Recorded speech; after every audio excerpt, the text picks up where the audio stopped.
Hello everyone and welcome back to the Edain Mod. We have now begun making the end of year guides for every faction in the Edain Mod, starting with, of course, Gondor. And we'll be going down the list in almost perfect order. I like to do some things differently here and there, just so I get to do it the way I want, basically. So we're starting with Gondor. I'm choosing against Mordor because the plan for what I want to do for these videos is also kind of explain what faction works, which faction you're best against. So, for example, Gondor, I believe Mordor isn't really a difficult AI, but it also has just been gotten stronger with the use of powers. But I still think Gondor is the best faction for Mordor is the best faction to fight against as Gondor. But let's just get into the battle and we'll explain as things go on. Because much of what Gondor can do helps against a faction like Mordor.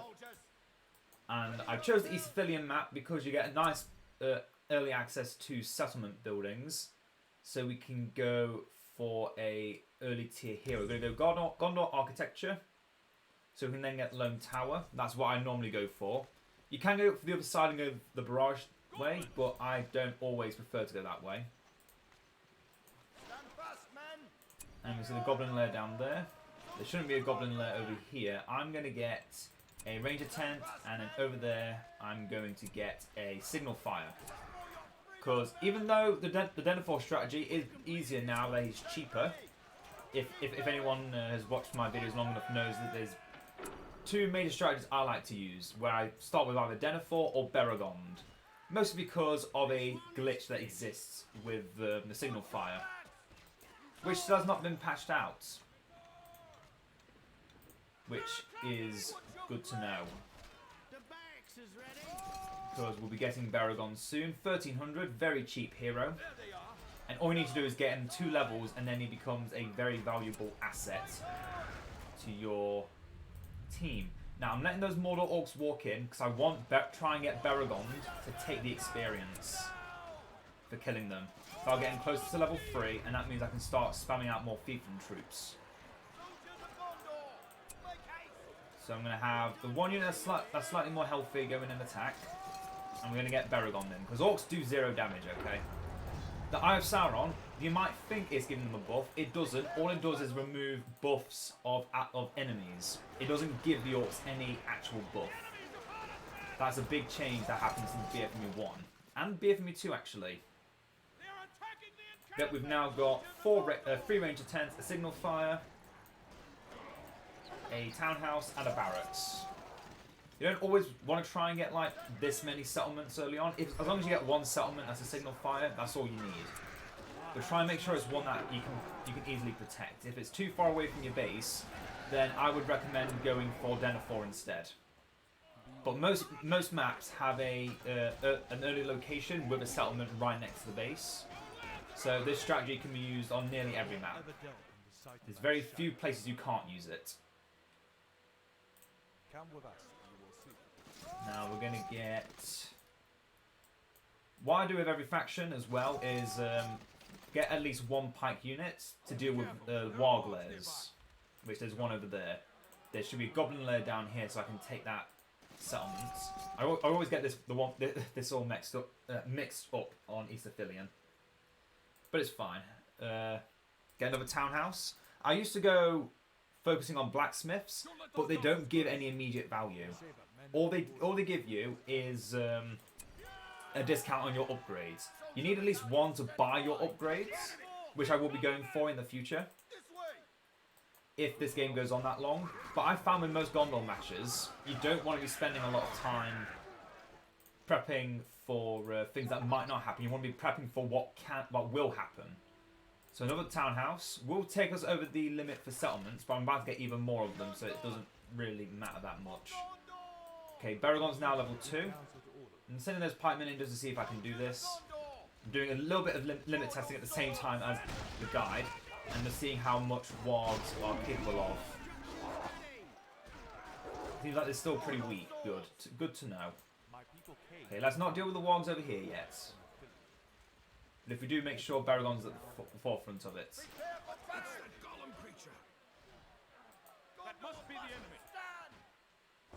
Okay, Mordor's coming up. They're just going to die. Oh, I forgot I had Beregond over there.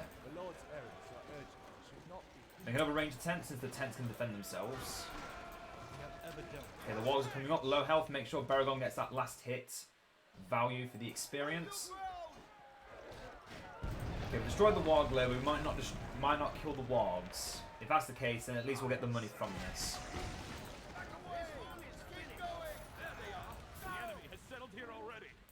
Go over there. Have them chase us. Oh, we don't have the wargs. Get rid of the warg layer. Yes, nice. Nice, nice. We've got a lot of money in the bank now from our little escapades. Going to get the marketplace built up.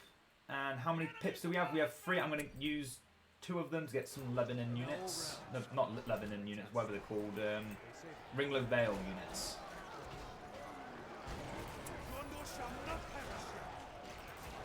Beregond is almost level 3. Mordor has made Gondor in the south, so I should probably prepare to defend over there. Let's get Denethor.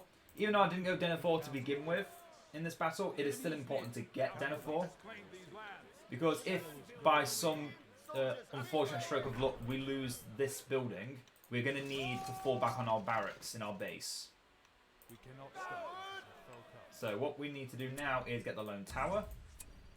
And since they're now making Gondor units from over here, let's just place it right next to the base in the south. And then let's use this ability, and yep, it still works.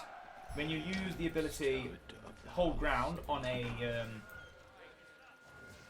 signal fire, you get the errand riders to keep just getting pumped out, and we want to keep doing that. Another good thing about Denethor is you don't level him up in the conventional manner, so he is from level 1 he's pretty good, and then he gets to level 10 a lot sooner than most heroes. Because all you need to do is wait a little bit of time, use the challenge stones. Okay, now Mordor's used darkness. They're a lot stronger now, and they've just made some castellans. Oh, oof, that's not good. Need to build towers to counter that. Soldiers at the ready. We need to make sure if those castellans come near us, we need to just snatch them up. Now, again, the reason I said Mordor is an easy faction to play against as Gondor is mostly because of this strategy with the Ringlow Vale swordsmen. Because they do bonus damage to anything that doesn't have armor. Because they do a different damage called chop damage, which is, I believe, 150% damage to non-armored units, which, if you hadn't guessed, is all of Mordor, since none of them can actually gain armor. The exception to that being the Minas Morgul orcs, because they actually just start with that armor and are fearless. But they went Gondor, which means we have a hidden advantage against this enemy, and we're going to keep spamming Ringlow Vale swordsmen. And the other bonus of these townhouses are now coming into effect. Because we went townhouses, our cost of getting supply routes is cheaper. Supply routes extra storage for our command points, extra 200 each, is 75 cheaper because I built 3 townhouses. If we had a fortress, I could build more. Whole ground came back really quickly. I'm thinking I might use it again because all we're doing right now here is just getting Ringlow Vale swordsmen. I'm going to use it on one of these buildings and just stand near it because it does. The main purpose of it is to actually heal your troops. It generates your units. Kirth Ungol archers don't have armor. Oh, but they have more of them. Okay, send those castellans near the base. And get forged. Not forged workers' tools. Oh yeah, forged workers' tools. Yeah, look at that archer damage doing against that those orcs. Those castellans even. The Black Orcs are charging into our base. That's a summon made by the esteemed Gothmog. Not the Balrog, the Orc. Who has seen many battles and had many battle scars as a result. And yet those Fountain Guard, summoned by Beregond, managed to hold off those Black Orcs. We could go for the power of assistance in times of need. or we could start going down this side of the tree and go for Army of the Dead. I am wanting to go for the former, because assistance in times of need seems like a good power to try and reach for right now. The last plot, I was thinking an archery range, just to deal with the trolls in the future. But we could also go for 4 settlers tools and get rangers from here. But then again, you can't get fire arrows from then. The fire arrow upgrade is a very important thing. So yeah, archery range it is. It does mean we haven't got a blacksmith yet, but getting out all our heroes is actually better than upgrading all of our units. Plus, we might occasionally find, you know, the ring and give it to Boromir, and all our units gain heavy armor and forged blades. So that's a good payoff, I think. And just continuing to spam Ring Level Swordsman, because we're not in any desperate need at the moment. And yeah, that's why we're also getting archers, the Castellans. If they had Morgul riders, if they built Minas Morgul, I would be more inclined to not make the archery range and just go Fountain Guard, because they are also very capable at dealing with like trolls and such.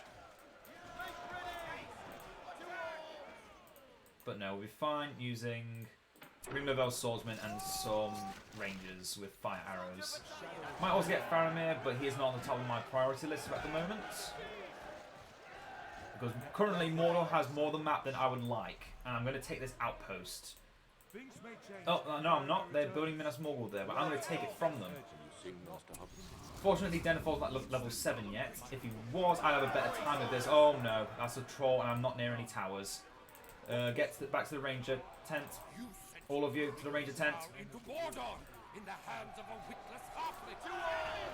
That troll is just going to steamroll for us because I've got no pikes and no archers. Oh dear. Let's get Boromir in here. Yep, I just heard Gollum again. I know where he is. I can rely on Gollum if I need to. Darkness is lifted. Eye of Sauron has returned. And a lot of our units are low on numbers, so we're going to go over here and hold the ground.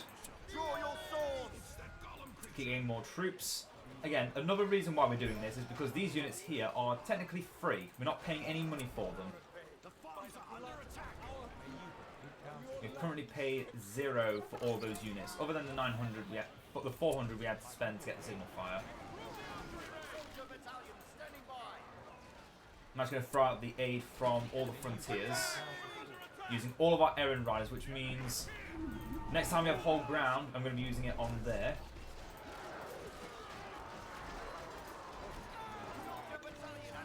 Boromir's at the forefront of the base, trying to protect it from pikemen. Doing a good job, since he's not getting focused too much right now. Okay, they're coming up with a lot of force. What should I do? Yeah, get the barrage. Use it on here and try and hold them back. Heal up all the buildings that have been damaged slightly. Oh, Beregond, your powers have been coming back quite frequently. I like it. I like it a lot. Get some rangers so we can start dealing with those trolls more effectively. Got some pikes now, which are actually troll killers. Someone died, I'm not sure who, probably in Nazgul.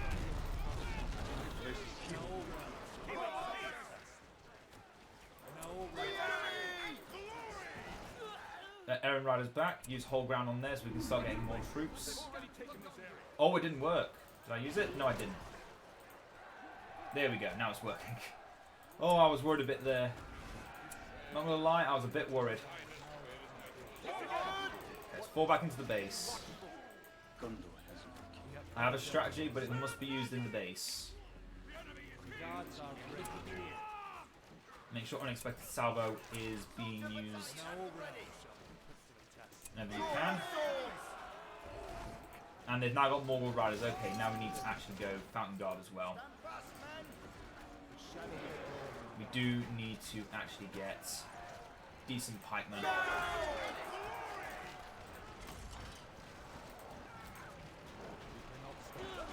I mean, they're not charging us. They're just sat down there and letting us kill them. I'm more than happy to let them do that. Yep, if that was a whole unit of 5, they could have cut through my entire army, but nope, they were just letting me kill them. Yeah, this power comes back way too frequently, I feel like. See if I can save that building I'm putting Beregond right next to it. Invulnerable buildings. Nice.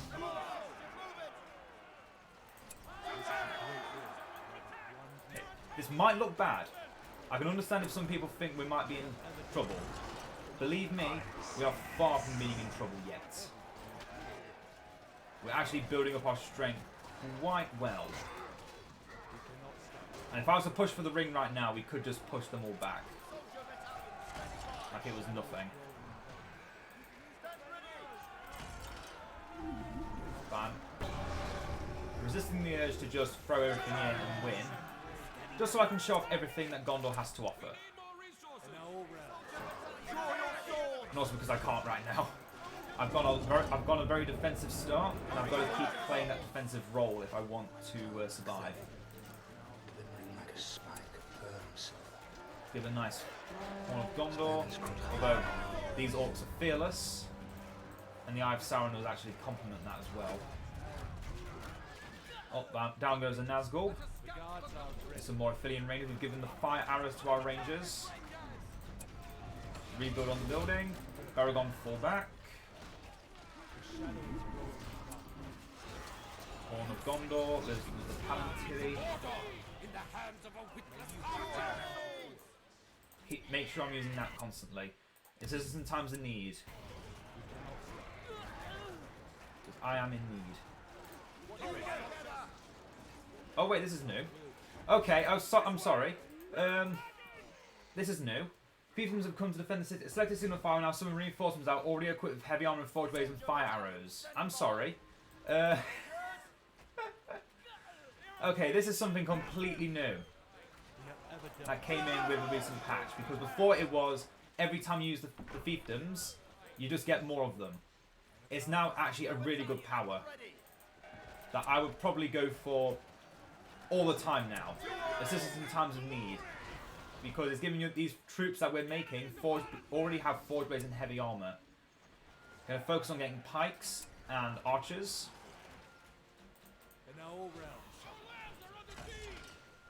Okay. I will admit when I am wrong. And I was wrong to think that nothing has changed. That is quite a big thing. Again, what we've mainly just been using is this signal fire. And I'm going to continue to use it for now.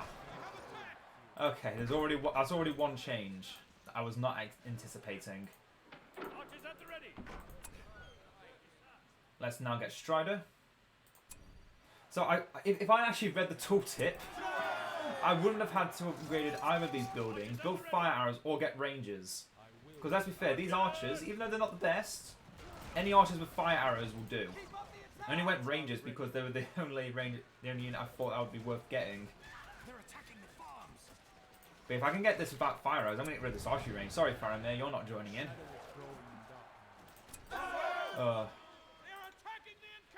I will say there has been a new patch since when I was making this video, and yeah, I was not expecting this.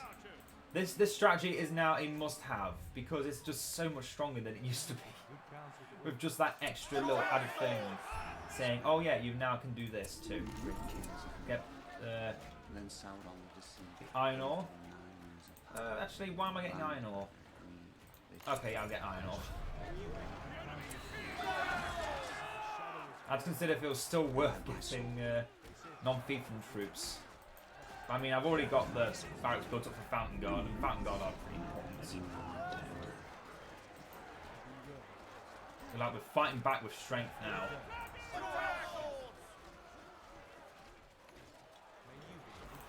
Fall back. Summon those guards. Why does Beregond's powers feel like they're coming back incredibly fast? That might be a bug that's been introduced in this new patch. Or they've just reduced the speed of his cooldown speed, so he can get him back even faster.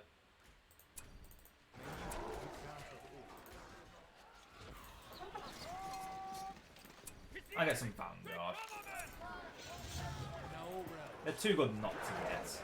Aragorn's level 2, so he can heal Beregond. He's been at 0 health for so long, I've been a bit worried for the poor guy. Oh, Boromir being a patrol, but what else is new? Plus, oh yeah, more command points needed. Okay, stop this. Let's just focus on... I guess getting Gandalf would be a bad idea either. But another thing I want to show before we beat the AI senselessly, which is what we've been doing so far, is showing off our outpost, Dol Amroth. Because if I had early access to the outpost to get Dol Amroth, I would have gone Dol Amroth. It's a pretty big thing to get Dol Amroth. And now I'm going to save up our power points so we can get what's his face? The Rohan Answer's power. Okay, get archers, get swordsmen, and that should be enough because we're actually waiting for command points still. Yeah, all of our, for the most part, our entire army is made purely of fiefdom units. I'd say with this new upgrade to the Assistance in Times of Need power, the fiefdom units are going to be even more prevalent in things like PvP. So you can even try and use this strategy in PvP, but although I do imagine some people being a bit annoyed if you were to use the Beregond cheese with this. So even without Beregond doing what he does best, you can still effectively win using just the fiefdom troops. And now we're destroying Dol. I mean, that's Morgleaf, and I always get the two mixed up, shush.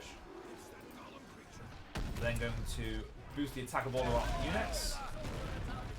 If you ever wondered why doing this strategy works better, is because you're clumping all your units up to so instead of having like a line of 5, 5, 5, where only the front 5 hit, and then after a second the middle 5 hit, but the back 5 hit never get to attack. You clump all that 5 into like a crushing a sandwich, kind of. Move it right next to the building, like you're throwing it at a wall, and then all of them get to hit the building. So that's 15 hits straight away every second, instead of 5 for 1 second, then 10 after another second, and then you've only got 10 after every other second. If any of that makes sense to anyone, I am being impressed. That's been a thing since the original BFME 1, although back then all units were were all fun sides, so it didn't really work as well.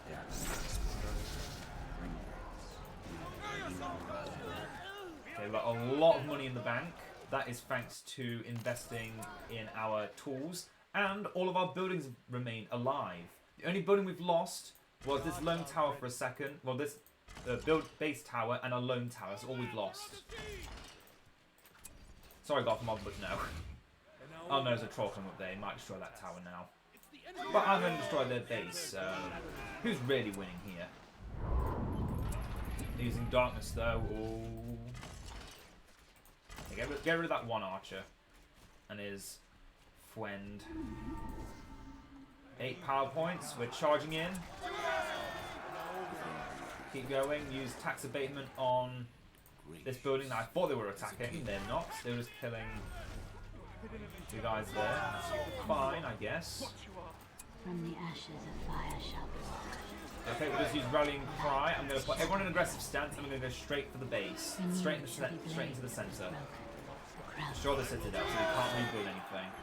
Imrail is here. If we have more time, I will get the Swan Knights. Swan Knights are definitely one of the better elite cavalry units in the game, and I would recommend getting all 3 in battles where you can actually afford it. Why am I being running around in fear? Was there a drummer troll that did an ability? Yeah. That's fine. That's fine. Rohan Answers will be a bit too long. I'm going to actually get the Grey Company instead over the Eagles because I don't need to kill units.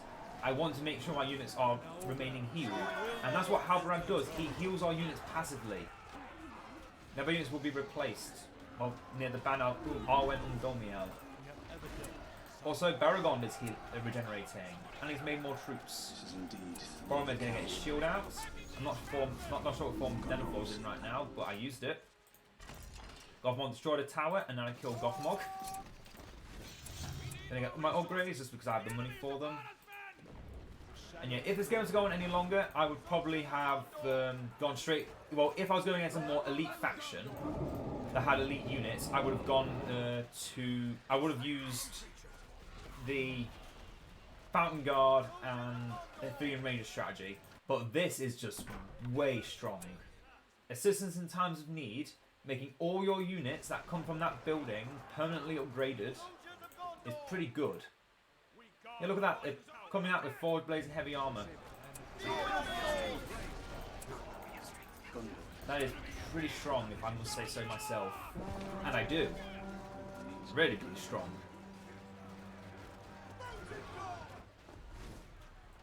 Here we go. Here they come. Did we get the men of Dol Amroth? Yes, I have no idea where they are. They're not here. Where are they? There they are.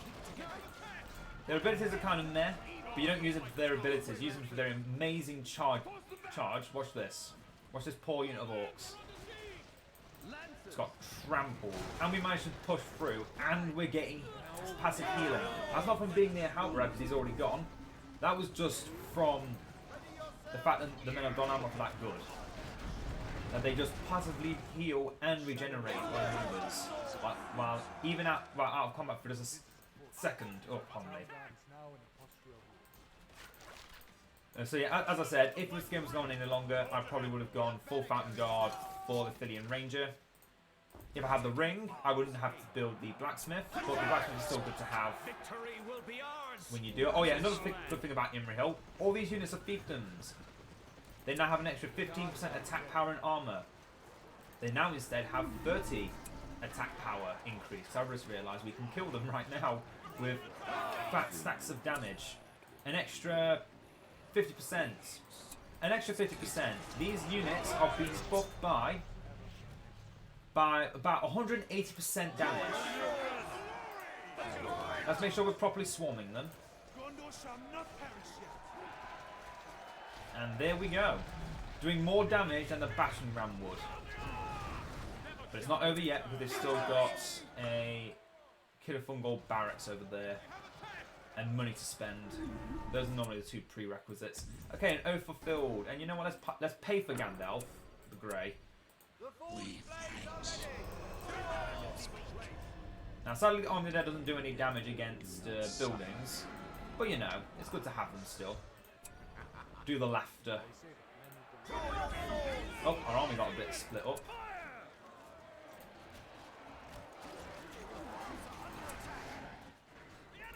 Barrage there. Come on now, my men of Dol Amroth. All the army's dead, you know. I have a thing to do. Do damage.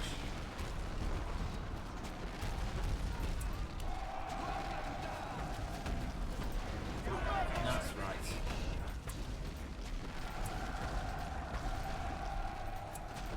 Before we end it, oh, I can't use it.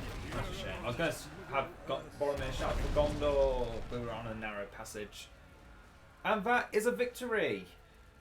Mostly due to a power that has been updated to something far stronger than what it used to be, and I didn't realise it was. But that helped us win the game in under 30 minutes. If I was to use only my base Gondor units, that could have lasted up to an hour trying to beat that Mordor. But you could just see, as soon as we got forward base and heavy armour for all those fiefdom units, we just steamrolled through. It's because of the fact we were still the same tier as the orcs we were fighting. They were just constantly clashing and killing each other. There was just friction going on, but there wasn't any actual anything actually happening afterwards. So when I got that upgrade, I surpassed them, and then I just get to beat them. And that is how the cookie crumbles with Gondor. Now, Arnor, on the other hand, is a very different story. Since we don't have fiefdoms, you don't get to do all that nice stuff. But I'll show you what Arnor is capable of in the next video, as Arnor will be the next one if you saw my community post with the dates of each guide. Arnor will be next. I'm just going to say more at the end now, just in case anyone's still watching. We've got Gondor first, which was this one. Then we're going to have Arnor, then Rohan, all 3 dwarf factions, Lothlorien, Imladris, Mordor, Isengard, Angmar, and then finally the Misty Mountains. I hope you've all enjoyed, and I'll see you all next time. Farewell.